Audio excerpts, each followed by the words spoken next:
द्रौपदी मुर्मू ਦੀ ਜਿੱਤ ਤੋਂ ਉਹੀ ਹੋਇਆ ਜੋ ਕਿਆਸਿਆ ਜਾ ਰਿਹਾ ਸੀ, ਜੋ ਕਿਆਸਿਆ ਜਾ ਰਿਹਾ ਸੀ। 15ਵੇਂ ਰਾਸ਼ਟਰਪਤੀ ਬਣ ਗਏ ਨੇ द्रौपदी मुर्मू।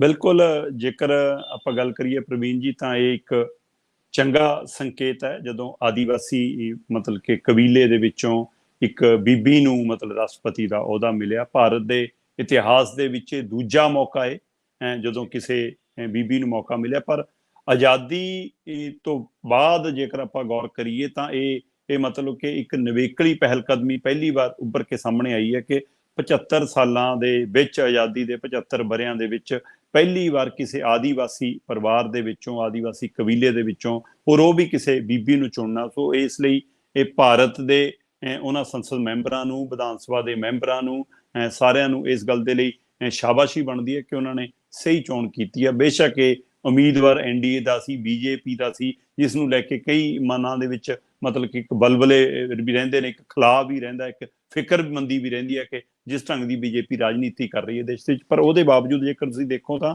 ਇਹ ਆਜ਼ਾਦ ਭਾਰਤ ਦੇ ਵਿੱਚ ਜਨਮੀ ਪਹਿਲੀ ਰਾਸ਼ਟਰਪਤੀ ਹੈ।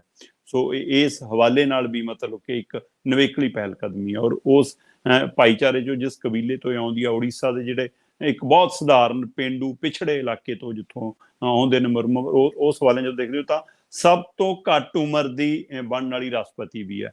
64 ਸਾਲ 1 ਮਹੀਨਾ 6 ਦਿਨ ਦੀ ਹੈ, ਜਦੋਂ ਕਿ ਇਹਦੇ ਨਾਲੋਂ ਪਹਿਲਾਂ 64 ਸਾਲ ਮਤਲਬ ਕਿ 2 ਮਹੀਨੇ 6 ਕੁ ਦਿਨ ਦੇ ਵਿੱਚ ਸੰਜੀਵ ਰੇਡੀ ਹੋਰੀ ਉਹ ਵੀ ਰਾਸ਼ਟਰਪਤੀ ਰਹਿ ਚੁੱਕੇ ਨੇ। ਪਰ ਇਹਨਾਂ ਦੀ ਉਮਰ ਸਭ ਤੋਂ ਘੱਟ ਆ। ਜਿੱਥੋਂ ਤੱਕ ਵੋਟਾਂ ਦਾ ਹਵਾਲਾ ਹੈ, ਤੀਸਰੇ ਰਾਊਂਡ ਦੇ ਵਿੱਚ ਇਹ ਕਲੀਅਰ ਹੋ ਗਿਆ ਸੀਗਾ ਕਿਉਂਕਿ 50% ਤੋਂ ਵੱਧ ਵੋਟਾਂ ਮੁਰਮੂ ਹੋਰਾਂ ਨੂੰ ਮਿਲ ਗਈਆਂ ਸੀਗੀਆਂ, ਜਿਸ ਤੋਂ ਸਾਫ਼ ਸੀਗਾ, ਜਿਵੇਂ ਤੁਸੀਂ ਵੀ ਕਿਹਾ ਕਿ ਜੋ ਲੱਗਦਾ ਸੀ, ਜੋ ਅੰਦਾਜ਼ਾ ਸੀ, ਬਿਲਕੁਲ ਉਸੇ ਤਰ੍ਹਾਂ ਹੋਇਆ। ਕਿਉਂਕਿ ਜਦੋਂ ਚੋਣ ਮੈਦਾਨ ਦੇ ਵਿੱਚ ਨਿੱਤਰਨਾ ਸੀ ਉਮੀਦਵਾਰਾਂ ਨੇ, ਤਦ ਮਹਾਰਾਸ਼ਟਰ ਵਾਲੇ ਕਾਂਡ ਤੋਂ ਪਹਿਲਾਂ ਮਹਾਰਾਸ਼ਟਰ ਦੇ ਵਿੱਚ ਜੋ ਘਟਨਾਕ੍ਰਮ BJP ਨੇ ਖੇਡਿਆ, ਜਿਵੇਂ ਉੱਥੇ ਸਰਕਾਰ ਨੂੰ ਤੋੜਿਆ, MLA ਨੂੰ ਲੈ ਕੇ ਗਏ ਤੇ ਨਾਲ ਰਲਾਇਆ ਉਹ ਸ਼ਿੰਦੇ ਐਂਡ ਗਰੁੱਪ, ਉਹ ਸਾਰਾ ਉਹ ਤੋਂ ਬਾਅਦ, ਉਹ ਤੋਂ ਪਹਿਲਾਂ ਜੋ ਸਥਿਤੀ ਸੀ ਬਹੁਤ ਨੇੜੇ ਸੀ। ਮਤਲਬ 52-50 ਦੀ ਗੇੜ ਦੀ ਰੇਂਜ ਚੱਲ ਰਹੀ ਸੀ ਕਿ ਇੱਕ ਪਾਸੇ ਜੇ 52 ਹੁੰਦੀਆਂ, ਦੂਜੇ ਪਾਸੇ 48 ਰਹਿ ਜਾਣੀਆਂ, ਜੇ ਉੱਧਰ 51 ਨੇ ਤਾਂ ਇੱਧਰ ਵੀ 50 ਦੇ ਨੇੜੇ। ਸੋ ਬੜਾ ਨੇੜੇ ਚੱਲ ਰਿਹਾ ਸੀਗਾ, ਉਹਦੇ ਵਿੱਚ ਕੁਝ ਵੀ ਖਤਰਾ ਸੀਗਾ। ਔਰ BJP ਨੇ ਜਿਸ ਕਦਰ ਮਤਲਬ ਕਿ ਆਪਣਾ ਗੇਮ ਪਲਾਨ ਕੀਤਾ, ਪਹਿਲਾਂ ਜਿਸ ਉਮੀਦਵਾਰ ਨੂੰ ਚੁਣਿਆ, ਫਿਰ ਜਿਸ ਤਰੀਕੇ ਨਾਲ ਪਹੁੰਚ ਕੀਤੀ ਔਰ ਪੈਰਲਰ ਮਹਾਰਾਸ਼ਟਰ ਵਾਲਾ ਖੇਡ ਕੀਤਾ, ਉਹ ਤੋਂ ਬਾਅਦ ਸਾਫ਼ ਹੋ ਗਿਆ ਸੀ ਕਿ ਨਾ ਜਿੱਤਣਾ। ਹਾਂ, ਜੇਕਰ ਤੁਸੀਂ ਅੰਕੜਿਆਂ ਦੀ ਨਜ਼ਰ ਮਾਰੋ ਤਾਂ 64% ਤੋਂ ਵੱਧ ਵੋਟਾਂ द्रौपदी मुर्मू ਨੂੰ ਪਈਆਂ ਨੇ ਔਰ 35% ਕਰੀਬ 36% ਦੇ ਕਰੀਬ ਵੋਟਾਂ ਜਸਵੰਤ ਸਿਨਹਾ ਉਹਨਾਂ ਨੂੰ ਪਈਆਂ ਨੇ। 64.3% ਵੋਟ द्रौपदी मुर्मू ਲੈ ਕੇ ਗਏ ਔਰ 35.97% ਵੋਟ ਜਸਵੰਤ ਸਿਨਹਾ ਲੈ ਕੇ ਗਏ। ਜੇਕਰ ਮੈਂ ਰਾਊਂਡ ਵਾਈਜ਼ ਗੱਲ ਕਰਾਂ ਤਾਂ 3,78,000 ਪਹਿਲੇ ਰਾਊਂਡ 'ਚ ਪੈਂਦੀ ਆ द्रौपदी ਹੋਰਾਂ ਨੂੰ, ਦੂਸਰੇ ਪਾਸੇ 1,05,600 ਵੋਟੇ ਪੈਂਦੀ ਆ। ਇਸੇ ਤਰ੍ਹਾਂ ਦੂਸਰੇ ਰਾਊਂਡ 'ਚ 1,05,299 ਵੋਟ द्रौपदी मुर्मू ਹੋਰਾਂ ਨੂੰ ਪੈਂਦੀ ਆ ਤੇ 44,276 ਵੋਟ ਜਸਵੰਤ ਸਿਨਹਾ ਨੂੰ ਪੈਂਦੀ ਆ। ਇੱਥੇ ਤੱਕ ਮਤਲਬ ਕਿ ਬਹੁਤ ਫਰਕ ਨਜ਼ਰ ਆਉਂਦਾ। ਤੀਸਰਾ ਰਾਊਂਡ ਨੇੜੇ ਰਹਿ ਜਾਂਦਾ, ਪਰ ਉਹਦੇ ਬਾਵਜੂਦ ਵੀ द्रौपदी मुर्मू ਮੂਹਰੇ ਹੁੰਦੇ ਨੇ। 94,478 ਵੋਟਾਂ ਤੀਜੇ ਰਾਊਂਡ 'ਚ द्रौपदी ਹੋਰਾਂ ਨੂੰ ਮਿਲਦੀਆਂ ਨੇ, 71,186 ਵੋਟਾਂ ਜਸਵੰਤ ਨੇੜੇ ਆ। ਪਰ ਚੌਥੇ ਰਾਊਂਡ ਦੇ ਵਿੱਚ द्रौपदी मुर्मू ਹੋਰੀ ਪਿੱਛੇ ਵੀ ਰਹਿੰਦੇ ਨੇ, ਇੱਕ ਰਾਊਂਡ 'ਚ ਉਹ ਵੀ ਰਾਊਂਡ ਆਉਂਦਾ ਜਿਹ 'ਚੋਂ ਪਿੱਛੇ ਹੁੰਦੇ ਨੇ। ਸੋ ਚੌਥੇ ਰਾਊਂਡ ਦੇ ਵਿੱਚ 99,026 ਵੋਟਾਂ ਮਿਲਦੀਆਂ ਨੇ द्रौपदी मुर्मू ਨੂੰ, ਜਸਵੰਤ ਸਿਨਹਾ ਨੂੰ 1,19,000।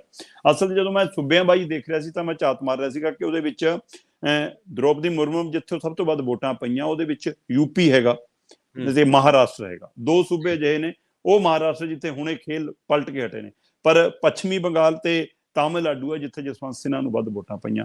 ਸੋ ਇੱਕ ਉਹ ਆਦੀਵਾਸੀ ਪਰਿਵਾਰ ਚੋਂ, ਇੱਕ ਸਧਾਰਨ ਘਰ ਚੋਂ, ਇੱਕ ਕਿਸਾਨੀ ਵਾਲੇ ਪਰਿਵਾਰ ਚੋਂ, ਇੱਕ ਗਰੀਬੜੇ ਪਰਿਵਾਰ ਚੋਂ, ਆਦੀਵਾਸੀ ਕਬੀਲੇ ਚੋਂ, ਔਰ 6 ਸਾਲਾਂ ਦੇ ਵਿੱਚ ਜਿਸਨੇ ਆਪਣਾ ਪਤੀ, ਆਪਣੀ ਮਾਂ, ਆਪਣਾ ਭਰਾ ਤੇ 2 ਨੌਜਵਾਨ ਪੁੱਤ ਗਵਾਏ ਹੋਣ, ਤੇ ਉਸ ਤੋਂ ਬਾਅਦ ਉਹ ਮਤਲਬ ਸਾਧਨਾ ਵੱਲ ਨੂੰ ਤੁਰ ਪਵੇ। ਉਹ ਕਹੇ ਕਿ ਮੈਂ ਹੁਣ ਮਤਲਬ ਕਿ ਸਾਰਾ ਕੁਝ ਤਿਆਗ ਦੇਣਾ ਤੇ ਮੈਂ ਸਕੂਨ ਵਾਲੀ ਜ਼ਿੰਦਗੀ। ਸੋ ਉਸ ਰਾਹ ਵੀ ਪੈ ਗਈ ਸੀਗੀ। ਉਹ ਤੋਂ ਬਾਅਦ ਮਤਲਬ ਕਿ ਦੂਰੀ ਬਣਾ ਲਈ ਸੀ ਸਮਾਜ ਤੋਂ। ਪਰ ਇੱਕ ਕੌਂਸਲਰ ਤੋਂ ਲੈ ਕੇ ਰਾਸ਼ਟਰਪਤੀ ਤੱਕ ਪਹੁੰਚਣਾ, ਇਸ ਅਹੁਦੇ ਤੇ द्रौपदी मुर्मू ਦਾ ਆਉਣਾ ਭਾਰਤ ਲਈ ਮਾਣ ਵਾਲੀ ਗੱਲ ਹੈ। ਫੌਜ ਦਾ ਕਮਾਂਡਰ ਬਣਨਾ ਮਾਣ ਵਾਲੀ ਗੱਲ ਹੈ।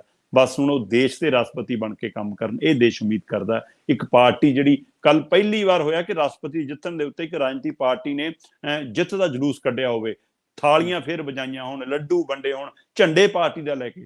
ਰਾਸ਼ਟਰਪਤੀ ਕੀ, ਚਾਹੇ ਉਹ ਪ੍ਰਧਾਨ ਮੰਤਰੀ ਹੈ, ਚਾਹੇ ਉਹ ਐਮਐਲਏ ਹੈ, ਜਿਹੜੀ ਨੁਮਾਇੰਦਗੀ ਕਰਦਾ ਹੈ ਉਹ ਜਦੋਂ ਤੱਕ ਉਮੀਦਵਾਰ ਹੈ ਤਦ ਤੱਕ ਕਿਸੇ ਧਿਰ ਦਾ, ਪਰ ਜਦੋਂ ਉਹ ਸੰਵਿਧਾਨ ਅਹੁਦੇ ਤੇ ਆ ਫਿਰ ਉਹ ਪੂਰੇ ਮੁਲਕ ਦਾ। ਸੋ ਇਸ ਲਈ ਰਾਸ਼ਟਰਪਤੀ ਤੋਂ ਵੀ ਉਮੀਦ ਕਰਾਂਗੇ ਕਿ ਹੁਣ ਉਹ ਉਸ ਨਜ਼ਰੀਏ ਤੋਂ ਹੀ ਕੰਮ ਕਰਨ, ਖਾਸ ਕਰਕੇ ਜਿਹੜਾ ਗਰੀਬ ਪਰਿਵਾਰ ਨੇ, ਪਛੜੇ ਪਰਿਵਾਰ ਨੇ, ਦੇਸ਼ ਦੇ ਵਿੱਚ ਗਰੀਬੀ ਚੱਲ ਰਹੇ ਨੇ, ਉਹਨਾਂ ਦੇ ਲਈ ਉਹ ਨਵੇਕਲੀ ਪਹਿਲਕਦਮੀ ਕਰਨ, ਕਿਉਂਕਿ ਉਹ ਦਰਦ, ਉਹ ਪੀੜ ਉਹ ਉਹਨਾਂ ਨੇ ਆਪਣੇ ਤਨ ਤੇ ਹੰਢਾਇਆ ਹੋਇਆ। ਸੋ ਦ੍ਰੋਪਦੀ ਮੁਰਮੂ ਨੂੰ ਇਸ ਜਿੱਤ ਦੀ ਵਧਾਈ ਹੈ। ਜੀ ਬਿਲਕੁਲ, ਇਹ ਦੇਖਿਆ ਗਿਆ ਸ਼ਰਮਾ ਜੀ ਕਿ ਭਾਰਤ ਦੇ ਵਿੱਚ ਗਵਰਨਰ, ਰਾਸ਼ਟਰਪਤੀ, ਰਾਜਪਾਲ ਦੇ ਅਹੁਦਿਆਂ ਤੇ ਜਿਹੜੇ ਲੋਕ ਬਿਰਾਜਮਾਨ ਨੇ, ਕਈ ਵਾਰੀ ਉਹ ਸਟੈਂਪ ਸਾਬਤ ਹੋਏ ਨੇ, ਰਬੜ ਦੀ ਮੋਹਰ ਸਾਬਤ ਹੋਏ ਬਿਲਕੁਲ ਨੇ, ਬਿਲਕੁਲ ਉਹਨਾਂ ਦਾ ਸਿਆਸੀਕਰਨ ਹੋਇਆ ਇਹਨਾਂ ਅਹੁਦਿਆਂ ਦਾ। ਹੋਇਆ।